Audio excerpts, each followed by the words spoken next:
Okay, today I want to talk about William James, his The Will to Believe, an essay on the rationality of faith. Is it reasonable or rational to believe that God exists?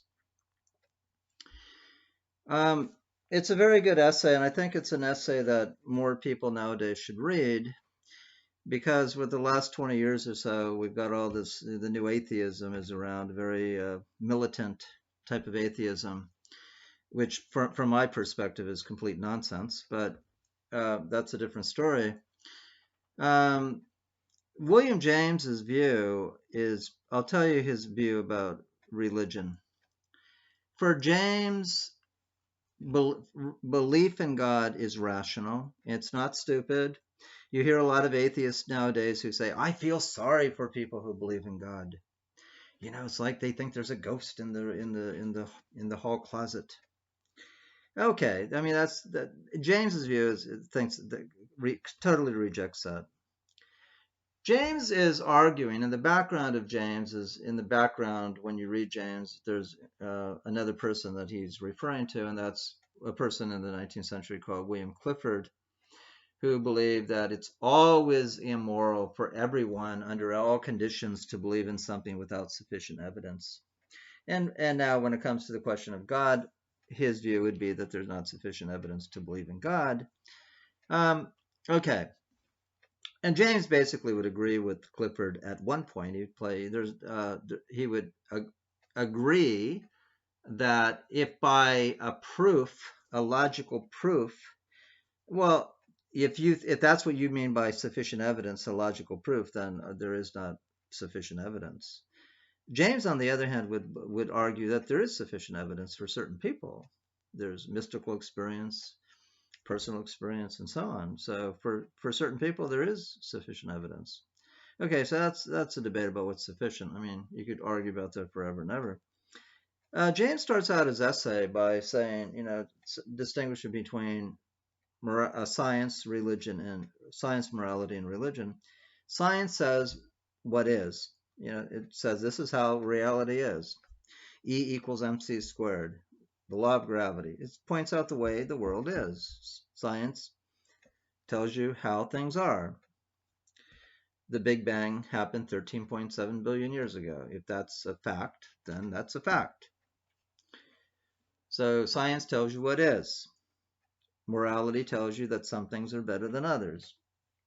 Religion tells you that the best things are the eternal things, the things that have the final word, that throw the last stone. Basically, the best things from a religious standpoint are eternal things, things uh, that deal with the ultimate meaning of your life, the eternal things, eternity. And religion also says that even now you're better off even now in this life believing that the first proposition is true, that the eternal things are the best. Now, a lot of people, they often will confuse James with Pascal, the wager, Pascal's wager, but they're similar in many ways, and they're different in other ways. I'll tell you one thing right off the bat, that James is never saying that, he's never arguing in his writings that the reason you should believe in God is because if you're wrong, you're going to go to hell. James never makes that argument.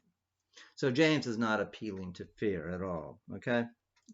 Okay, but anyway, James says at the beginning of The Will to Believe, he addresses a question. He addresses his reader, and basically he sees himself as having two types of readers. There are people who will pick his book up, his essay up, and they will be honest. They're actually seeking God. I mean, they really care about the question. They don't know that God exists, but it bothers them. They really want to know if God does exist. So for them, James would say the religious question is a living option. It bothers them. They're like people like Tolstoy, for example, who, after he had written War and Peace and Anna Karenina, become the greatest writer in the world, he actually started wondering about God. The new atheists, they feel sorry for people who wonder about God and seek God. They feel sorry for people like Tolstoy and Kierkegaard and Pascal and Leibniz and Descartes. They feel sorry for anyone who seeks God because they think they're childish and foolish, because science has all the answers. It's interesting, kind of a side note. Science has never given any evidence or any explanation for consciousness, but science has all the answers from the new atheist standpoint. It's interesting. But anyway, so James addresses his reader. He says, if the question of God is meaningful to you, then read on. I might have something interesting to say to you.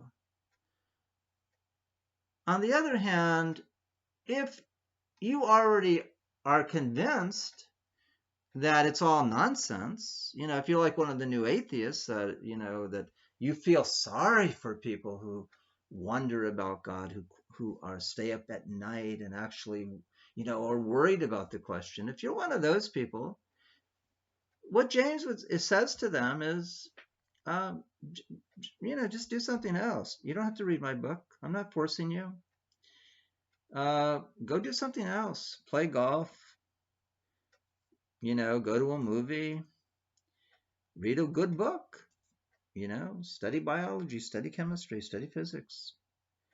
Invent a new theorem in math. Do something else. Don't waste your time. If you think the question of God is like Santa Claus, it's just complete nonsense. James would say, I have nothing to say to you. I have nothing. James would say, if the question bothers you and you're really, are wondering and you're seeking, then yeah, I do have something to say to you. Read on. Anyway, that's how he addresses the question. Now, so I think that's very interesting the way he does that. I think that's actually good. I think if you're debating somebody on God, I think a good way to begin the conversation is just to ask them, are you seeking God? Are you really concerned about the question? Or do you already know the answer beforehand and you have no interest in the question? Because you think God is like Santa Claus. Well, James would say, if that's your view, you're entitled to it, and you may be right, but I really have nothing to say to you. I only have something to say to people for whom the question is a live option. Now, James obviously does not believe that the question is a stupid question. He obviously doesn't believe that science has all the answers to life.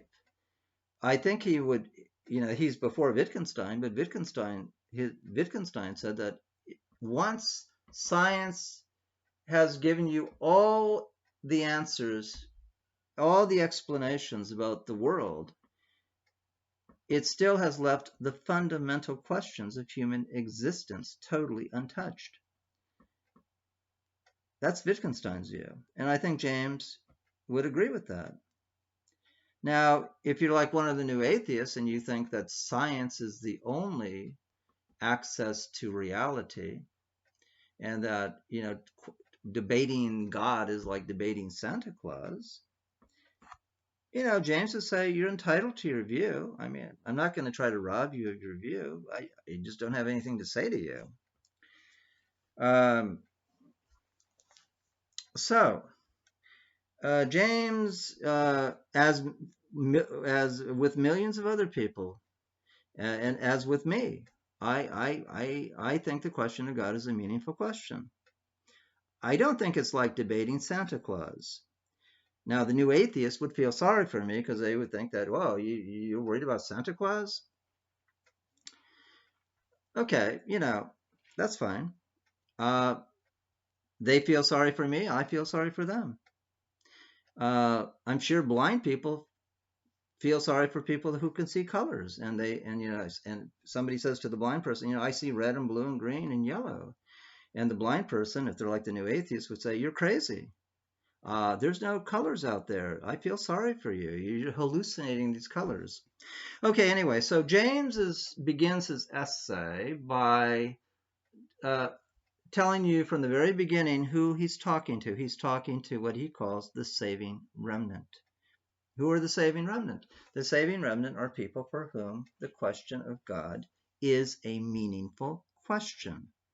They don't know the answer to it, but they're wondering. They're like, well, maybe I could check it out. Maybe there's something to it. Because it does bother them. It does bother them. Like people like Tolstoy. It bothers them. And they stay up late at night worrying about it. And James would say to these people that the question you are confronted with, the question of God, because it is a live option for you, it has two characteristics. One, it's momentous, and two, it's forced. That's very important. It's momentous because it's a question that concerns your eternal destiny. It concerns your whole life, the meaning of your whole life. It concerns eternity. This life is very fleeting. It's like just momentary, just a dot in eternity. And you wonder, what's it all about? Why? I mean, you live for 60, 70, 80 years, and you experience life. Maybe you make great contributions to science or literature, but you're just at the end, you're just wiped out. You just vanish. That raises questions for some people about what is life ultimately about. Now, I guess for the new atheists, they don't worry about that stuff. They're happy.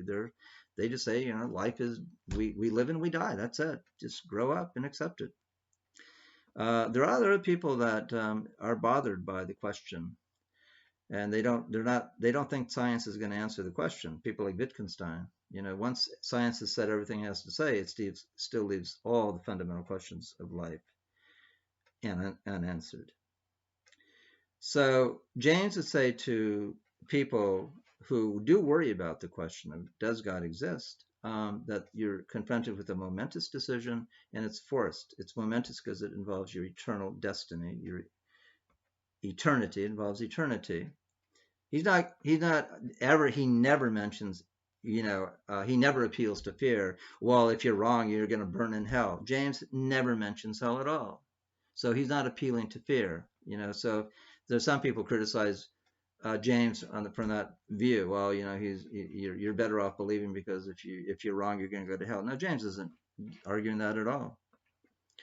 And it's forced. Basically, it means it's forced. You've got to choose, and you'd have to basically say yes or no to it. By remaining an agnostic for your whole life and never making a decision for all practical reasons is saying no. It's like he gives an analogy. If you're thinking about marrying some woman, and you think that there's this great happiness that awaits you if you marry her, if you do want to gain that good, that ultimate good, you've got to ask her to marry you. If you don't, if you just, and if you, if you don't like her and you don't want her, okay, you reject her. You don't ask her. But if you remain constantly, undecided, well, then you will lose her. If you want to gain the good, you have to take the risk. And that's James's view towards God. If you believe God is a meaningful option, the rational thing to do is to believe, take a risk. That's the rational thing to do. In the next lecture, I'll develop this, but that's just the basics right off the bat, and I'll pursue it.